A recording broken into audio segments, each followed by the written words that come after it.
Betty Lumana, Aimé Monzou, Lady Makindo, Vibration Schengen. Choc Batsu, Liké Makengo, Mituka Ebele, la fleur d'hélice et la Bossémie, la parisienne.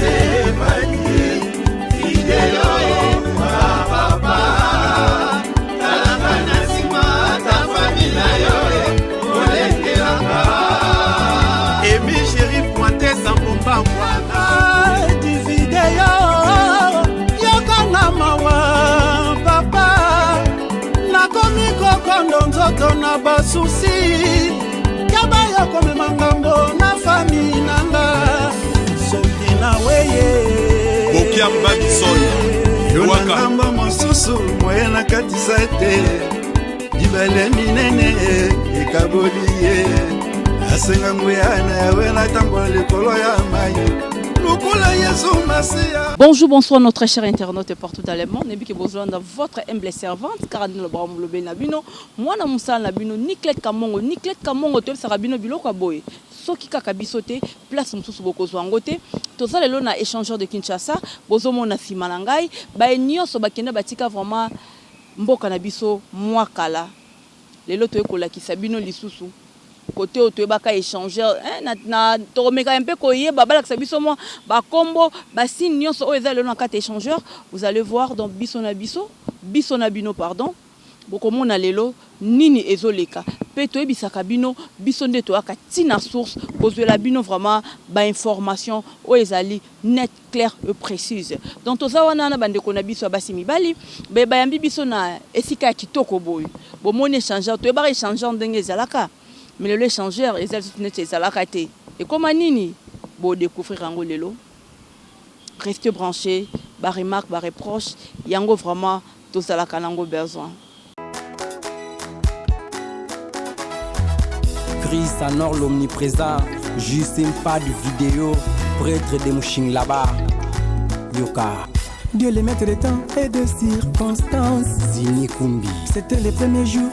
Du deuxième mois na kutana na jise Molema Padia Lobelanga Maloba ya bolingo Eti Lunama 14e jour Di meme moi les sanga ma bolingo Mokolo valata kufanga na bela folie d'amour Pete Bitodi Die como santu Bongo nganiko Nde toti kolobakeno bomoni place tozali tozana échangeur en force na biso eza ya mausolée o ezala ki ya premier ministre na tangu ya deuxième république là je ne sais pas boteni nga regarder pour vraiment bien te mais tozana bato baza mieux placé ya ko limbolela biso ya ko expliquer biso esika oyo tozali vraiment esika moko ya bien oyo comme la quoi site touristique na biso. Bonjour messieurs. Bonjour madame. Et je pense qu'on est aujourd'hui là chez vous. Oui.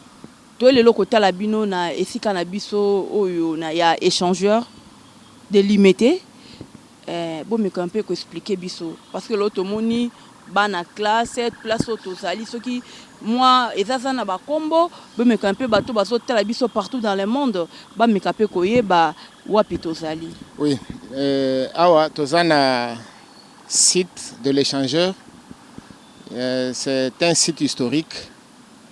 Historique pourquoi? Parce que c'est un site que le fait président Maréchal Mobutu avait initié lors de son passage au Sénégal. Il avait visité plusieurs musées de là et à son retour, il a pensé qu'il devrait aussi y avoir un monument comme une tour que vous venez de voir ici qui est devant nous, à l'instar des autres tours du monde. Oyo bakokaki kotongela pe mboka na biso potozala na batour lokola batour Eiffel na batour mosusu toyebi yango Mobutu atongeli biso tour oyo qui mesure 210 mètres de longueur. Alors de hauteur plutôt Mobutu avait fait cette tour qui quand vous la regardez n'est pas totalement achevée. Elle restait en chantier à cause de péripéties que nous connaissons. Et quand il est parti, tout était resté. Maintenant, tant le président sortant, Joseph Kabila, est venu avec la reconstruction pour la modernité, il a commencé ici à l'Échangeur son projet de la reconstruction. C'est pourquoi vous voyez tous les pavés qui sont tout autour de cette tour ont été placés ici, juste au moment où le projet de la reconstruction a commencé ici à l'Échangeur avec le président Joseph Kabila. Et la tour ici, pour le moment, abrite un musée, qui est le musée de l'Échangeur, mais qui est appelé Musée d'art contemporain et multimédia. Ici, nous conservons les œuvres d'art contemporaines que nos contemporains ont conçues, ont fait pour valoriser notre culture. Donc ici, tozo batela bikeko ya mboka ou bien ba tableau ya ba peinture na ba œuvre d'art ba biso ba bandeko na biso ba congolais basali pona kolakisa elembo ya mboka na biso na bao nyonso bakoya ko visiter mboka na biso. Sikoyo tour oyo nde bozomona awa. Objectif nango eza nini? Mopai nyonso akoya na Kinshasa awa. Ezala mbala na ya liboso. Ezala mutu na biso ya kati ya mboka soki akoya na Kinshasa. Po yeba kaza na Kinshasa eloko elakisaka ke boza na Kinshasa eza tour de l'Échangeur oyo. C'est pourquoi Mobutu avait fait cette tour avec cet objectif-là. Que tout celui qui arrive à Kinshasa se retrouve ou s'identifie facilement qu'il est à Kinshasa. Voilà la raison pour laquelle Mobutu avait construit cette tour. À côté de la tour, nous avons 6 bornes-fontaines. Les bornes-fontaines, là où les cercles que vous voyez là, les 4 cercles, nous avons 2 cercles de ce côté, 2 autres cercles de l'autre côté. Sont les bornes-fontaines qui jaillissent des eaux. Oui. Et nous avons ces bornes-fontaines ici sont cylindriques et nous en avons aussi 2 autres de l'autre côté qui sont rectangulaires. Et la forêt que vous voyez, la forêt artificielle ici, a été...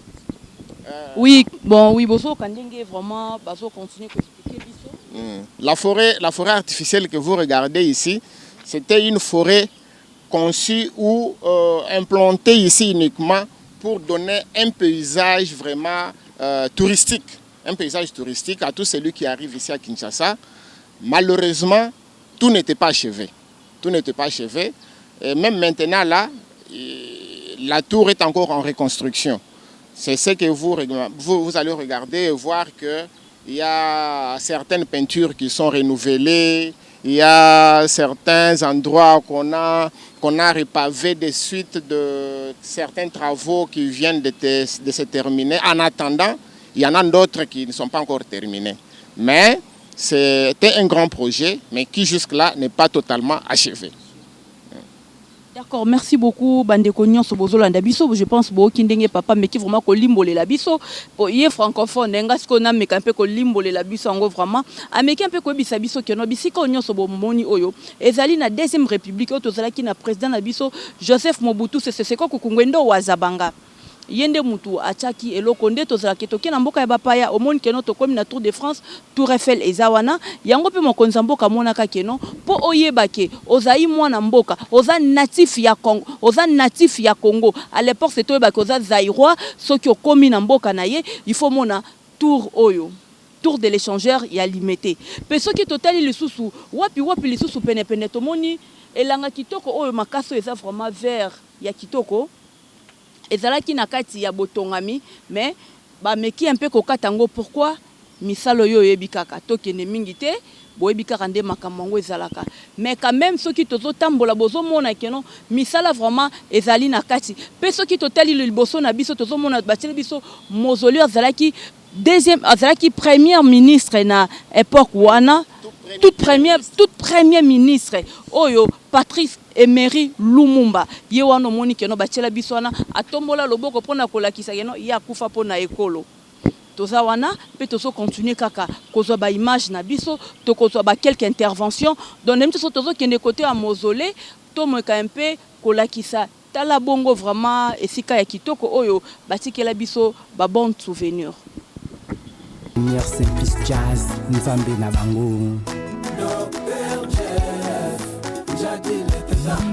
Don dédié Willy Kaimbe vrai Ted Tendai, Yama Rachel Fouta Tendai. Il est le maître des temps et des circonstances. Dido Lako. C'était les premiers jours.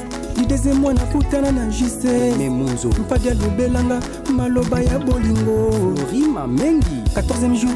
Di meme moi les sanga buma bolingo. Mananga. Mokolo valanta kufanga na bela folie d'amour. Nagoki te kokanga, ba sentiment juste liboke. Tesina fungoli. Na moko. Non bomoni place to uti kozala. Awa sikoyo tozo pusana pene ya mausolée na biso. Mausolée oyo ya première do ya zala moto na yambo. Yende mutabanda.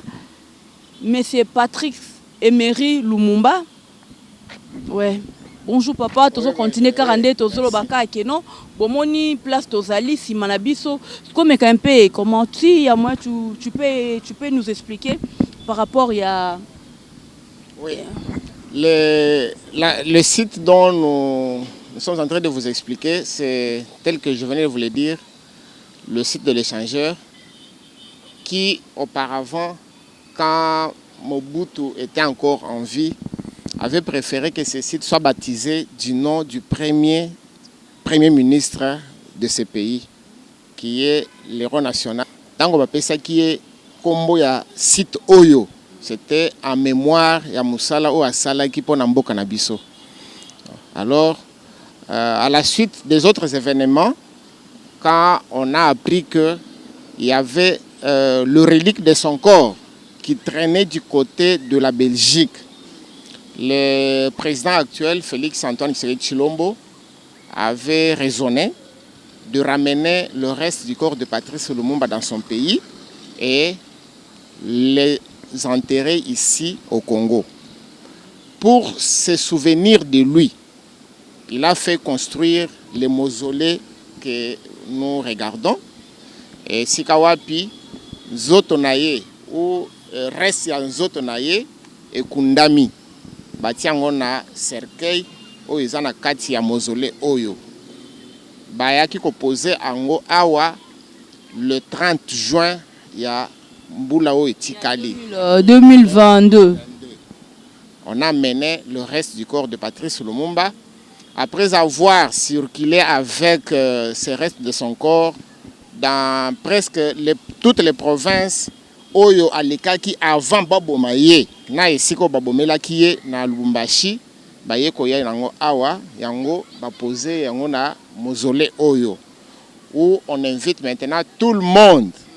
Oyo alingi komona nzoto ya Patrice Emery Lumumba aya kotala yango awa na échangeur. Et sika Patrice Lumumba akundami officiellement, et là où tout le monde doit venir voir Patrice Lumumba et se souvenir de ses grandes idées pour ce pays. Merci beaucoup, vraiment, tout le monde qui éclaircissement dengue papa ameki ko éclaircir biso to tourner les sous moi mituna mi balé tikali papa comment on a ba direction oyo tozali prince yangambo koto yo na prince yangambo koto ba comment on ezala ni. Oui, de ce côté tozana boulevard Lumumba qui prend le nom de notre premier ministre Patrice Emery Lumumba. De l'autre côté, c'est la route qui mène vers Bypass. Et la route quand nous venons du côté Lemba, vers Ngaba, nous sommes entre ces deux grandes avenues. Et derrière nous, c'est le boulevard principal qui est juste derrière nous. Et en face de nous, c'est la direction qui mène vers la ville ou les centres-villes. Donc, nous sommes entourés par ces deux grandes avenues qui entourent le musée de l'Échangeur entre 17e et 18e rue. Oui, par curiosité, comment on a misé Telemiwana? Là, à l'intérieur, il y a des bureaux, il y a des maisons où il y a seulement des statues comme ça? Non. Ce n'est pas seulement cette tour. La tour est au-dessus. En dessous de la tour, nous avons la salle d'exposition de notre musée dans laquelle on expose toutes les collections contemporaines. Ça se trouve à l'intérieur de la salle d'exposition. Au rez-de-chaussée de la salle d'exposition ou bien de la tour, c'est là où il y a notre administration. Tous nos bureaux sont là-bas. Là-bas, donc moi je pense non, il n'y a rien. Mais pour le reste, ce qu'il y a au-dessus là, c'est le matériel de communication présidentiel. Le matériel de communication présidentiel, c'est pourquoi la présence de la garde républicaine ici, parce qu'ils protègent le matériel de communication présidentielle. D'accord. Voilà. Ça va. Et à part ici, est-ce qu'il y a aussi des cérémonies qui se passent comme des kermesses, des anniversaires, de mariage? Les gens puissent aussi venir pour louer. Donc, il y a quelques mois, j'ai vu des stands ici. On met des stands ou comme ça? Oui, ça c'est vraiment un lieu de prédilection. Nous appelons tout le monde. Il y a un bon cadre. Nous avons les aires libres que vous voyez ici. Vraiment. Nous avons de grandes salles. Nous avons des amphithéâtres qui sont préparés pour tout le monde. Ceux qui ont des manifestations à Bango, tout à l'heure. C'est coûteux, non? Oui, bon, c'est pas coûteux. Ce sont des prix concurrentiels. On doit discuter. Vous venez, on discute, on doit s'entendre sur le prix. Nous, on vous propose, vous aussi vous réagissez. Si vous trouvez que c'est possible, on doit même réajuster certains prix. Il n'y a pas un problème à s'inquiéter là-dessus. Mais partout, il y a lieu de promouvoir tout ce que vous avez comme article, comme activité à faire. Si vous les amenez ici, vous serez le bienvenu. Nous allons vous recevoir et tout sera discuté sans problème. Il n'y a pas des interdictions pour quoi que ce soit. Oui. Vraiment, merci beaucoup. Un peu kolimbolela biso vraiment. Expliquer biso bien wapi tozali pe historique ya place oyo mobimba na banzinga nzinga na biso na loboko nanga mobile na loboko nanga mwasi komona banzela nyonso oyo ameki un peu ko expliquer biso tozaka kawana toko continuer mais toko tika bango mukie biso toko continuer toko zwaka ka ba intervention ya moko na moko tozo mo lelo pe na bana na biso balati ba bleu blanc tala ko ya kota lesika koko na bango.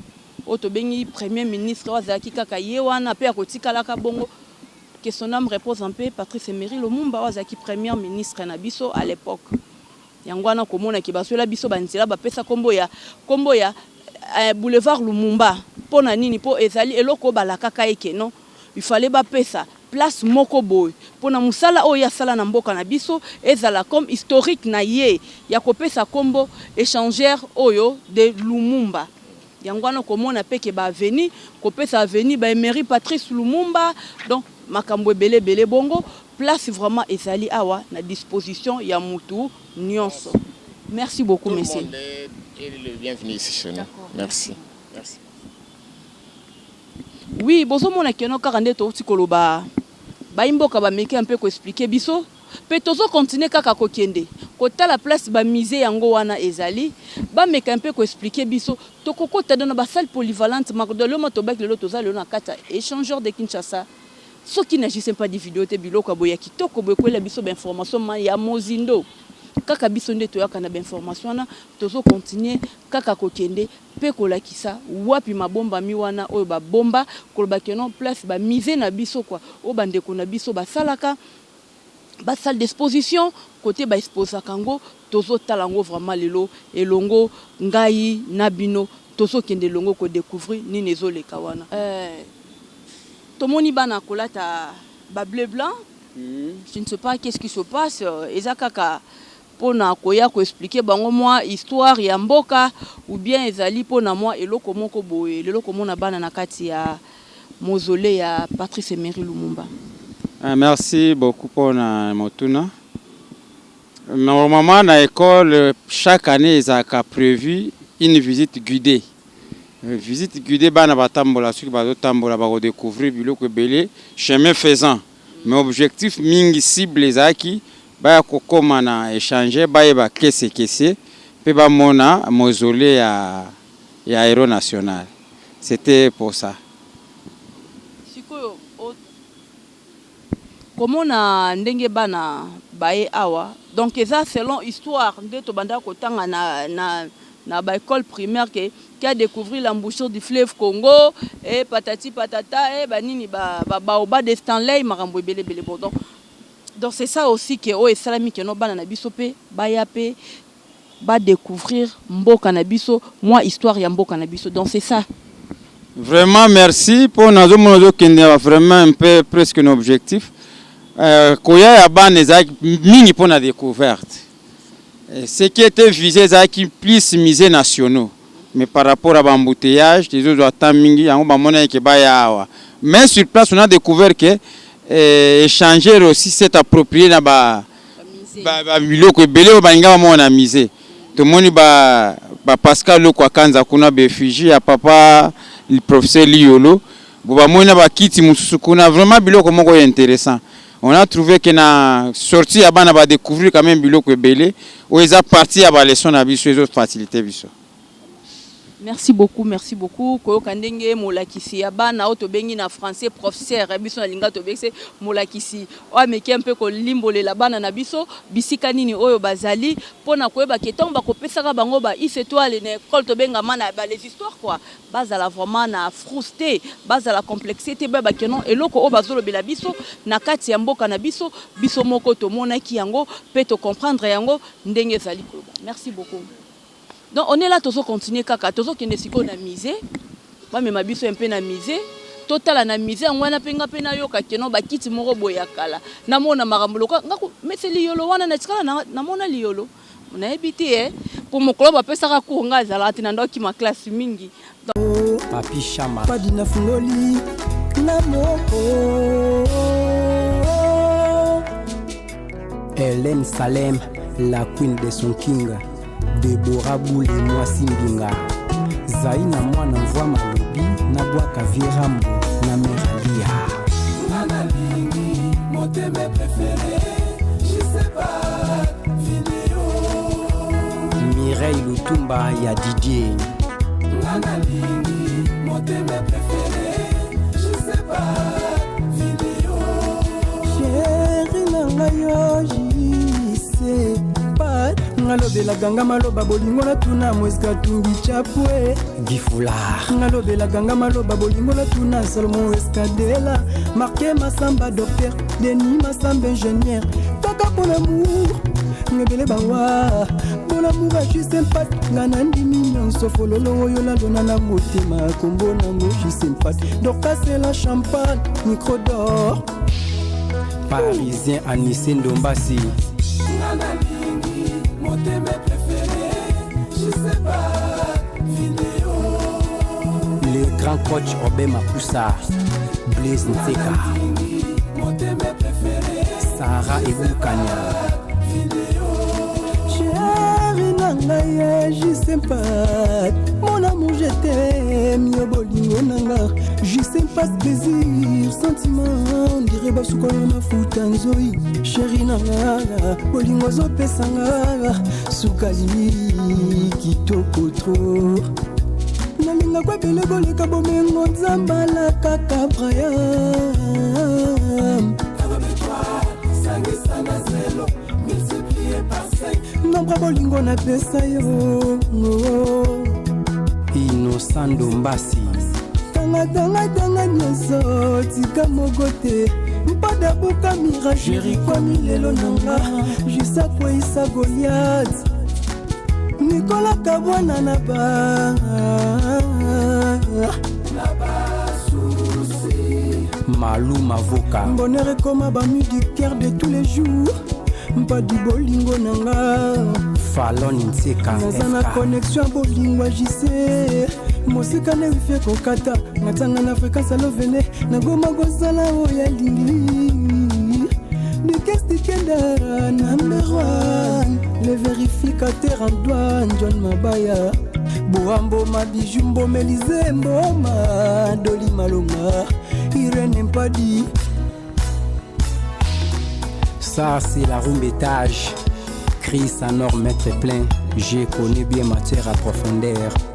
Nabambaga yogoleka falanga na kati ya posha mobola. Nabatelanga yogoleka mibekwa Moïse ba mosanto solo ye. Nazalelo mbega lokola bella tumbela kanzambe juste oyoka ntunge. Oyoka gugu oyoka gu. Ntunge mata je sais pas de vidéo. Ngemata chérie, ngemata jise.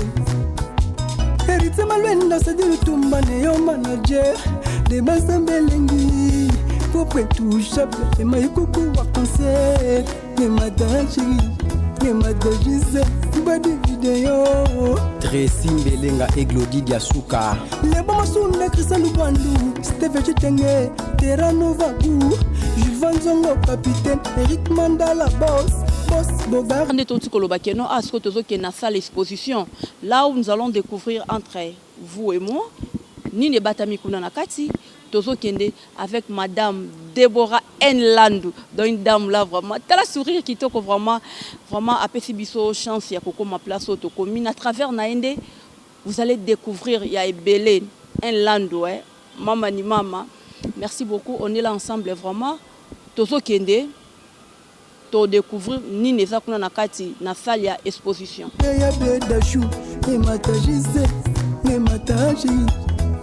Yves Mavamboubou des images. Hélène Salem la queen de son king. Namede Mackenzie, Sandra Maya, Crisanora Lela Gising, pas de vidéo, Tony Mbuka le sauveur. Boss, Mama Dombuka, Farel Babunga Mpadi, Espace Digital, Rachidi Mukoko, Gino S. Grave na Canada, Eric Nsimbulu de Luanda, Gimfumu Kaumba, Père alors et l'hiver. Giliana Kaumba, Lévida Bossan des fêtes, Arnaud Majesté. Car on est au Tikolobakeno, tu es dans la salle d'exposition, Tozo Kota, et pas ya Oyazali Mokonzi, ya salle wana, ameka un peu ko expliquer biso. Babilo ko nyuso Tozo mona na kati awa akomeka kokoko. Wow, donc Tozo place dans le but que Tozo Kutanana, le monsieur, le chef. Bonjour messieurs. Mais c'est qui? Monsieur Amédée. Bonjour madame la journaliste. Oui, bonjour monsieur Amédée. Ok. Aïe, Jesus. Monsieur Amédée, le lot de visiter Bino Awa. Parce que tu es Libanda, on a découvert beaucoup des histoires. Il y a un peu de qui est le lot dans la salle d'exposition.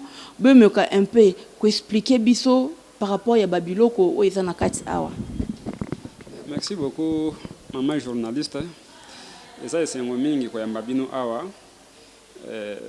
Sinanzela na ba mission lokola oyo nde kosala ke bato bayeba eloko nini oyo ezalaka na échangeur de limité. En dehors, il y a Obayebi qui est un monument, symbole de la ville de Kinshasa, ainsi de suite. Awa, vous avez un musée d'art contemporain et multimédia. Nous avons un musée où ils ont implanté un échangeur. Alors, ils ont un musée où ils ont collectionné, ils ont conservé, et ils ont exposé des œuvres d'artistes contemporains. Artistes, peintres, sculpteurs, ainsi de suite. Alors, awa, nous sommes dans la salle d'exposition. Nous sommes responsables de service à collection. Service à collection, il y a un service oyo et conserve le patrimoine culturel nous sommes dans musée. Nous sommes responsables de service. Nous sommes œuvre oyo conservé na pesi na service à exposition. Animation pour tout organiser par exposition de besoin de la salle. Donc c'est ça en fait moi mise au point où est-ce qu'il y a dans la salle. Donc mais ça m'aide ce qui cause la paix possible pour tout le monde ba kiti zawana tout le monde ngana ngana ebia za kiti ba mabaya mususu ce qui cause la moyen bokoki ko un peu toke kuna bo expliquer biso moi ba biloko ngata moko mi balomisa to mine. Maman journaliste comme ça tu au téléma. C'est ça quand tu es au Bakeno, tu comme tout ça na monsieur Amédée yende mtazali chargé à salle ya exposition tozo kenenaye akobanda ko expliquer biso boni babiloko o nyonso ezali awa na kati mais Amédée je ne sais pas où on peut commencer. On peut commencer là-bas. D'accord. Donc tozawa tozo kende parce que ndenge salaka exposition nyonso salaka na thème ya exposition et puis na sous-thème. Alors, le thème de l'exposition, c'est une exposition temporelle, et le travail. Banani, oyo, basalaka musala, et un débat. C'est comme ça que Tokobanda Awa, de Esika oyo, exposition Abisso et Bandi. Ici, on voit cette œuvre où on voit un homme une femme et un enfant. C'est le début ou encore le commencement de la famille. Ndesika o libota et bandi. À travers libota, ndesala ke bato bauti na libota, nde basala siko musala. Sikoyo tokei awa, on voit une maman avec son bébé. Donc la maman plutôt doit prendre soin de son bébé pour que le bébé, lorsqu'il va maintenant grandir, c'est lui qui va exercer le travail. Alors, bébé, c'est comme ça que na evre oyo tozomona maman na bana mibale baza bana voilà mère de jumeaux aza wana pona kuveye tozomona elongi na ye aza na mwa mawa apparemment bana wana baza na santé ya malamu te. C'est comme ça qu'il y a bengi maman na ye pona koya ko aider kotala ce que ça problème moko peut-être ya bokoko pona ko trouver solution et puis tozomona kuna baza mikolo baza basage baza na expérience mingi par rapport à jeune maman oyo. C'est comme ça que bazo aider pour trouver solution na problème où ils a et pas ya bana. Merci beaucoup. Alors awa mon apport na santé malamu il faut lire, il faut la biloko où ils naturel. C'est comme ça que awa tozomona moi bitabe tozomona moi savoka moi lipa où c'est la mina farine ya onde ko sala ke moi na wana aza na santé ya malamu. OK et ce qui wana te au moins na santé pe ya malamu il faut lire pe biloko mususu lokola bambisi. C'est comme ça que tout le monde a un tableau. C'est ça. Je ne sais pas, une autre question avant qu'on... Non, on est là parce que tout ça se passe bien, tout le monde a. Donc, tout le monde continue à faire tout ce qu'on a fait, tout le monde vraiment de pas à pas. Merci beaucoup. Tout le monde a maman wana a un centre de santé. Ce qui moi na azana moi ko so ya santé, il faut qu'on m'emaye na hôpital. Awa akei otobenga ka CPS consultation préscolaire pour évaluer la croissance ya mwana ce qui par rapport à l'âge au mwana zanango. Est-ce que poids au zanango, est-ce que ça correspond à l'âge au zanango? C'est comme ça que ba conseil au minga ba pesa ka fa ba maman et ça ka ba maman na ba ba ko lesa bana biloko o eza malamu po bana wana ba ko la malamu. Voilà, nous on a aussi bana wana ba ko li ba sala musala yango za teme na biso le travail. Donc thème c'est là qui non le travail. D'accord, thème c'est là qui musala le travail yango bozo mona tozo continuer kaka kolakisa babilili makambo nyonso ndenge ezali. Alors tokomi siko awa tozomona œuvre oyo eza sculpture ou eza en bois eza œuvre artiste moko monene komona epane. Alors lokola mona kuna abotami mama bandi kobokola ye azolandela croissance na ye mona ngo pe akoli akomi na âge awezo senga aluka kosorienter. Il faut réfléchir. Mona azo c'est comme ça que œuvre oyo penser artiste nango eza réflexion na kosala nini na vie nangai lokola na komi déjà moko. C'est comme ça que na kishosa tozomona bana mingi soki tokomi tokosani moke awa tozomona mwana wana na mutu na ye aza na panier na ye na kati tozomona mwa biloko ekozala mwa baji mwa opire mwa biloko mosusu bato bakanisaki bano batekaka biloko wana baza bana peut-être baza na baparent te eza mosala balobaka na français il n'y a pas de saut métier il y a que des sauts des gens. Voilà, c'est comme ça que moi on a déjà s'orienté ya poni atekaka na babiloko na et puis na suka et ko procurer quelque chose au mema na ndako na bango. C'est un peu ça. Et puis à part wana tozomona pe awa bapusu to benga batapusu azona chariot na ye alors na sima eza biloko bamemaka bato bakanisaki soki moto sa mosala ya pusu aza moto pamba nzoka nde bato na baza na basi na bana bafutelaka bandako bamasuma somba kutu bandako na bamituka na mbongo ya pusu. Donc il n'y a pas de ce métier, il y a que des sauts des gens. Yango zo continuer zakaka yango et puis awa sikoto yo komona musala mosusu tozomona oyo aza un guitariste azoye kola musala ya musique kasi tomona ba musicien ba yembaka makambo nini ba musicien ba yembaka makambo ya nature makambo ya social makambo ya éducation pe makambo mosusu. C'est que tozomona tout autour ya artiste oyo na tableau oyo soko tali awa ozomona eza lokola elongi ya nyama côté mosusu ozomona moto yango elongi na ye eza un peu flou. Voilà, nde ba artiste ba s'inspiraka na makambo oyo eza na nature Yamona ki bayemba makambo peut-être etali bilimu mabe bagomi makambo etali boye c'est sur base ya makambo oyo aza réfléchisaka voilà. C'est comme ça que ceux qui tango asilisi tozomona akomi lokola artiste oyo eza lokwa kanza aza artiste monene na mboka na biso oyo afandaka mingi na diaspora. C'est d'ailleurs aza artiste congolais, le meilleur artiste congolais à diaspora.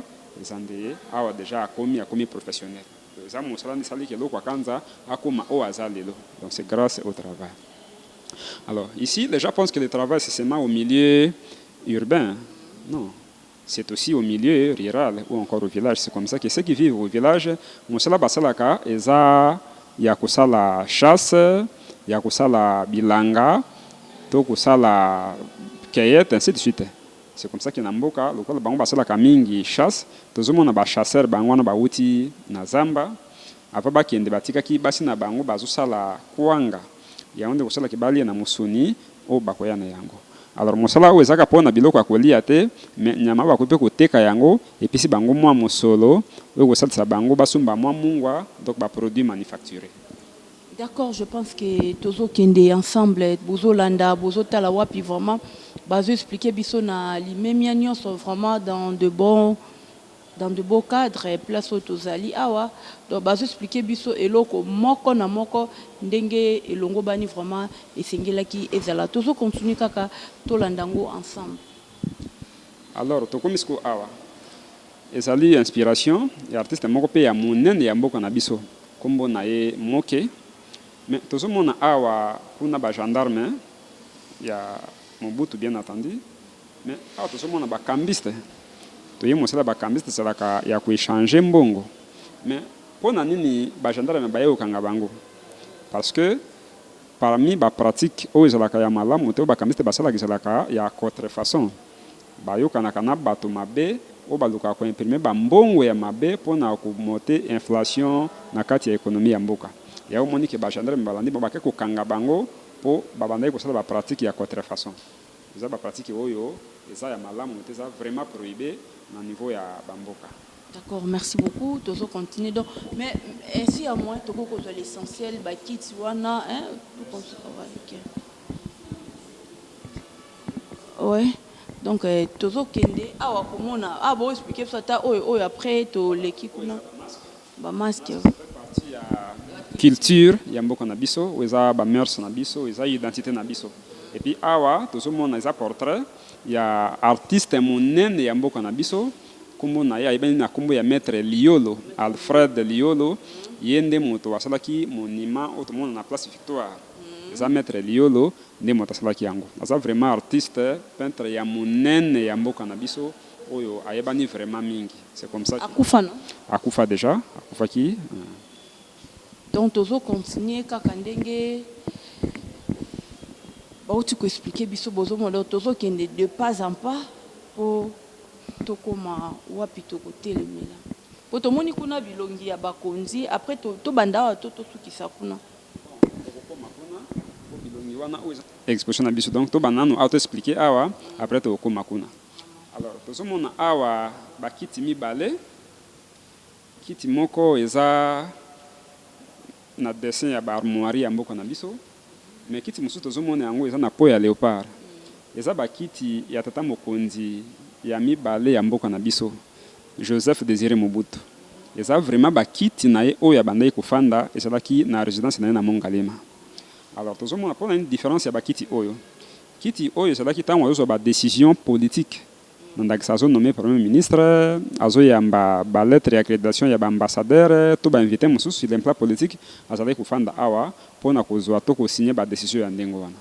Kasi il y a certain temps que président Mobutu akomaki chef coutumier lokola azalaki Mongala toloba akomaki chef coutumier chez les Ngbandi. Alors tango azalaki koyamba ba chef coutumier nde azalaki kofanda na kiti oyo eza na po ya léopard. D'ailleurs ezalaki kutuna parti mosusu azalaki kotia yango na makolo na ye mais ntango mise ezwaki biloko wana oyo wana emonanaki te mais tozwaki juste kiti oyo azalaki kofanda soki azoyamba ba chef coutumier na masolo etalaki ye na bango. Alors ekeko oyo eza ekeko ya roi Kuba nde toyebi yango na histoire ya mboka na biso tozalaki na baroyaume Congo et puis Cuba. Alors royaume Cuba parmi baroi na yango ezalaki na roi Woto nde azalaki roi ya monene penza ya royaume Cuba oyo eza actuellement na configuration ya province ya Kasai na territoire ya Mweka nde sika royaume Cuba siège na yango to chef na yango ezalaki. Alors eza œuvre pe artiste Liolo. Donc Liolo nde mo salaki statue oyo eza exposé awa pona komonisa bonene ya Liolo par rapport à ba œuvre ya minene awa salaki na mboka na biso, non seulement ya peinture, non seulement ya ba sculpture et aussi bien entendu il y a ba matière notamment bronze.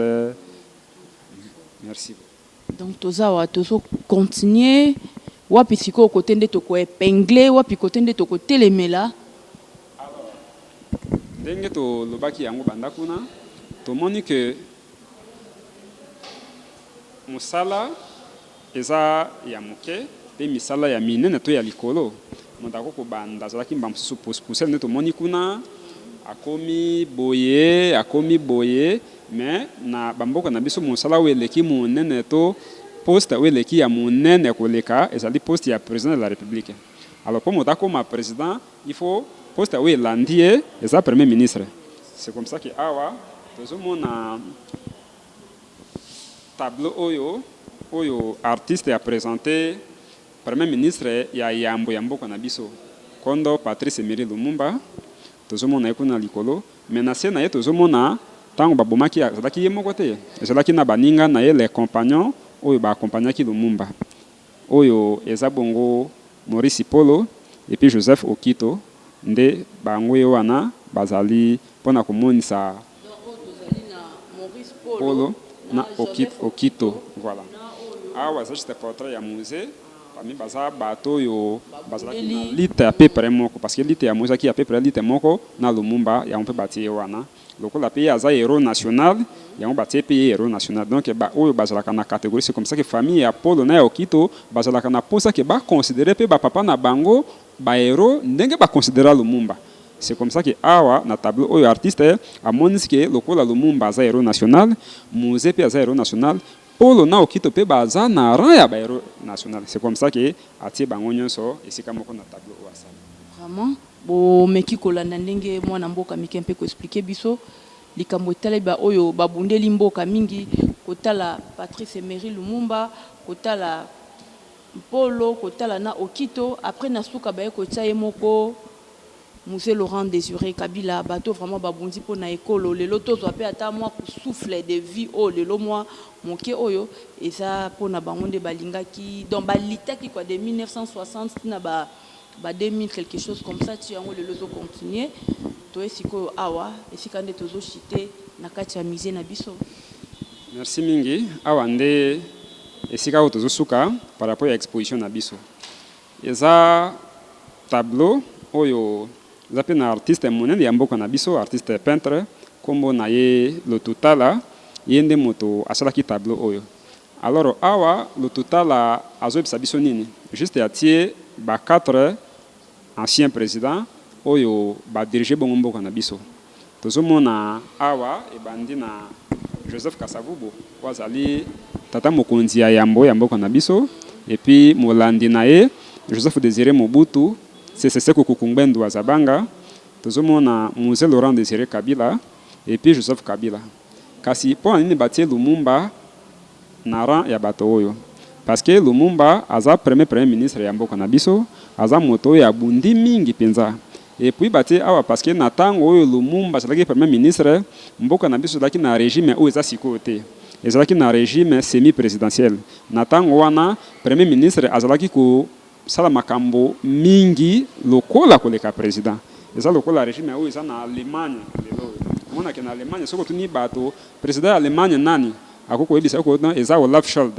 or que Olaf Scholz azande chancelier to premier ministre donc bango pe basa na régime wana c'est comme ça que na tango ya Kasavubu mboka na biso daki na régime wana que président azo régner mais azo gouverner te premier ministre mo dale ko sala mingi c'est comme ça que batie Lumumba pona komonza grandeur oyo azalaki na tango wana parfois koleka Kasavubu oyo azalaki président na ye voilà na mokuse eloko oyo par rapport à l'exposition à biso awa ça. Vraiment, merci beaucoup, bande konyo so bozolanda biso partout bozali. Bomoni vraiment bameki ko limbole la biso ko expliquer biso très bien. Tomona kaka échangeur libanda to kanisa kaka échangeur ça na matiti wana tomona ka na monument tomona ka. Menzoka te okota tina kati ya bozindo to ko découvrir nini échangeur ezali richesse nini to ça nango na kati ya mboka na biso mais biso mon côté découvrir kango te. Merci beaucoup vraiment. Yako pesa biso vraiment tant na bino yako lakisa biso biloko nyonso. Merci mingi maman Mopandisango pona kosokisa tozomona tour échangeur ezana ba colonne minei oyo simbi édifice oyo kasi pona nini ba colonne za minei ezomonisa ba langue minei ya minene ya mboka na biso oyo za Swahili, Lingala, Kikongo na Chiluba. Les hommes de la langue nationale Yaoundé, symbole, il y a 4 colonnes où il y a monument échangé. Donc, pardon, ce qui, comme un peu côté l'andengé, comme on va l'expliquer, biso parmi les 4 symboles, wana, ouais, bisa qui biso qui bimisaka maïwana ou comment? Parce que je vais expliquer biso bon 4 colonnes je ne sais pas, binonde beaucoup mais un peu expliquer ce qui colonne en groupe et ça wapi, motuna nangal tous ces alibo, ndenge batu baka ko tala awa, et ça un peu na moi kanyaka muke lo mer muke ba futaka. Musée est un établissement public à l'État. Oyo malheureusement na Congo et bandi koye banande siko parce que musée to na ngoli boso ki na mongalema alors bato bazaki na accès na yango penza mingi te mais banda tozi musée oyo eza na boulevard Triomphal et puis à partir de la sensibilisation au tozo sala yango de permettre que bato mingi ba yeba musée alors musée et fonctionnaka na ba moyen lokola tozoka ba subvention ya l'État penzate yango sala ke musée entrée nango ezala payant donc kokota awa eza moyena mbongo mais eza mbongo ya mingi te eza mbongo mo ya moke. Je pense que côté wana boko sona bandeko na biso ya service éducatif to pe bandeko ya finance nde bango bayebi combien o basengaka pona entrée pona ngai eza mosana ngate ko ya koyebisa bato prix oyo esengama pona mise mais eza mbongo mo ya moke pour permettre ba congolais ba ya kokota ba découvrir culture na biso ba découvrir patrimoine culturel ya makasi pe ya monene o tozana yango na mboko na biso. Vraiment merci beaucoup pour lundi bino nyonso oyo vraiment ba miki un peu ko expliquer biso mais to continuer pe kaka libanda ko zwa lisusu maloba ko ka bato bazoleka na bango moko o ba eti biso soki eza kaka bongo. Merci beaucoup. Merci mingi maman Mopandisango. D'accord. Merci beaucoup. To zwa lisusu mutu moko maman moko aza awa ameka un peu ko expliquer biso moi boni makambo elekaka awa. Bonjour madame. Vous allez bien? Naza bien. Otanga Bible awa mukanda. Toye tomoni boyambi biso. Sko tolingi toyeba prix ya musée nde batu bakota ka prix nango ezalaka combien? Bon prix ya musée ndenge batu bakotela awa na kande bafutaka pona ko visiter salle. Bon prix nango ezalaka na biso ba congolais na ba congolaises to futaka donc to futaka na moi na C. Ba étranger nde bafutaka na mbongo ya maliko na mbongo ya likolo. Mais prix nango parce que 1000 francs, 2000 francs, 5000 francs, 10 000 francs donc batu baye ba que non peut-être ceux bakoki koya ba vacances que non to kende na musée wana na échangère ba prix nango vraiment ezali boni ba 10 000 francs, ba 20 000 francs. Donc to futaka ba 10 000 francs te ba 20 000 francs te to za na prix kaka donc prix assez nde o batu bafutela ka mama kasozo bombate yo ko koloba te fonde to kende kuna nde ba otu baza mieux placé ya kopesa nga nazo bombate parce que nga dans du service wana te nga nazaka juste un service à collection mais batu basokipa na makambo wana bango bazali bango ba okende kopesa bino ba prix wana nga moyena pesa bino ba prix o batu bafutela te nga na mona ka bana ba koti to yambi bana après éducation et ezui bango bandi ko sala bango visite nga naza ka placer na collection. D'accord, merci beaucoup vraiment comment on est sengo. Maman Deborah en landu vraiment to sepeli makasi na ndenge boyambi biso na monsieur Amédée vraiment bomoni famille au la famille sacrée comment on a place à na mboka na biso moko. Vraiment merci beaucoup. Merci beaucoup. Donc les gens les musées leur appartient. Ils doivent s'approprier le musée. Au lieu d'aller soit à Maya Pembe, c'est pas mauvais d'aller se détendre. Mais le musée, c'est vraiment un lieu non seulement ludique, mais c'est un lieu éducatif où les gens, nous évitons la population quinoise, congolaise en général, de pouvoir venir au musée pour visiter, découvrir ce qu'on a, ce que nous mettons à leur disposition. D'accord. Nakacha wape, moi place moi que zalokola moi restaurant, boye, to wane zalaka na ba kermesse ou comment. Voilà, tout ça dans service social. Awa, il y a un service où ils s'occupent pas kana makambo tali kolia, so na posé à moi sucré, moi mai, topi moi eloko, moi Thomson, ezali. De ça la donner za bozo ça la paix.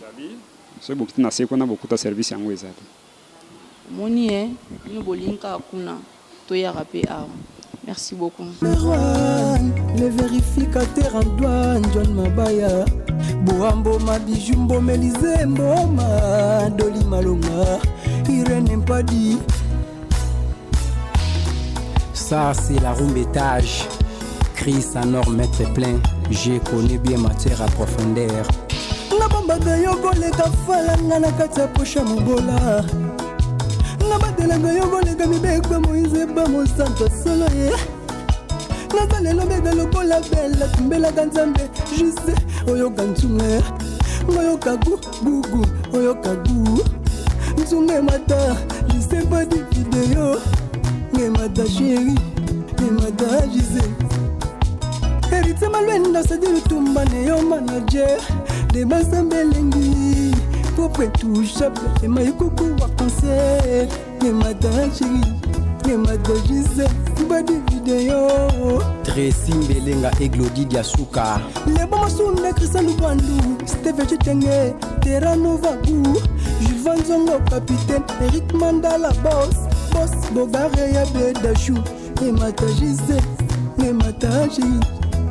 Yves Mavambo Bundesimage. Hélène Salem la queen de son king. Namede Mackenzie, Sandra Maya, Crisanora Lela Gising, pas de vidéo, Tony Mbuka le sauveur.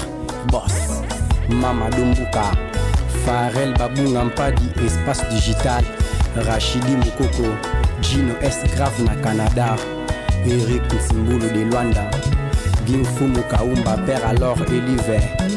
Giliana Kaumba, Lévida Bossan des fêtes, Arnold Majestic, Boss Michel Mukengeshai, DJ Neoben, Omba Potongo, Christian Matata Ndoi, Guy de Panamaya Bregui, Marco Zefondo, Jido Grek Ndombasi, Guilen Kilu Aboubakar, Jakou Matuvanga, Boss Moucheni, Daniel Rambo, P2G Serge Makindo, Cédar Bossa Papa Pierre Kangou Diambaï Social, le pacificateur jusqu'au bout, Vital Kamere, son excellence Jolino Makelele, Mouananji Layu Mazalakate, Gédéo Kalonji, famille présidentielle, Maître Cœur de Lion, héritier Malunda, l'homme à la pêche miraculeuse, Sengoza Monsanto, créateur. Ma tokomi na suka émission na biso lelo bomoni vraiment nde to sali balade na biso to tamboli to lakisi échanger ezaka monument te to kotiti na kati ya ko découvrir boye bakeno to salaka na musée moko kitoko na kati échanger na biso ya limité. Là je dis un grand merci à toi Maman Nicole Moda. Maman Nicole ba merci na bino vraiment bozawana na ba conseil makambu nyonso vraiment bozo sala keno biso tozo sala mosala na biso bien Maman Nicole Moda et pourquoi pas na papa André Ndombasi na ba prière na bino et pourquoi pas na José Moko na Londres na Kachalman pardon et pourquoi pas il y a les grands aigles Jean Pongo, les grands caméramans, les grands réalisateurs makambo no sobomona. Merci na baino so balingaranga na baye balingaranga te boye bakinga na lingarabino. Restez branchés na J-Sympa di vidéo et pourquoi pas Claude Nzeka moi. Voilà mon vieux, on va mot de passe, mot de passe. Lei Mangengo bonne aventure depuis quelque part Restez branchés na J-Sympa di vidéo, to s'abonner, to partager, to liker, bare marque, bare proche, yango vraiment to zalaka nango bosenga. To kutani mbala sima. Chris Anor l'omniprésent, J-Sympa de vidéo, prêtre de Mouching là-bas. Yoka. Dieu les maître de temps et de circonstances. Zini Kumbi. C'était les premiers jours lideze mwana kutana na jise molema padia lobelanga maloba ya bolingo etilunama 14e jour dimeme molesanga mbuma bolingo mokolo valanta kufanga na bela folie d'amour ete bitodi die como santu bombonga niko ingénieur simplice jazz nzambe na bango Dr. Jeff jadi leteta don dédié Willy Kaimbe vrai Ted Tendai Yama Rachel Fouta Tendai il est le maître de temps et des circonstances Dido Lako c'était les premiers jours lideze mwana kutana na jise Memunzo mpadia lobelanga maloba ya bolingo Rima Mengi 14e jour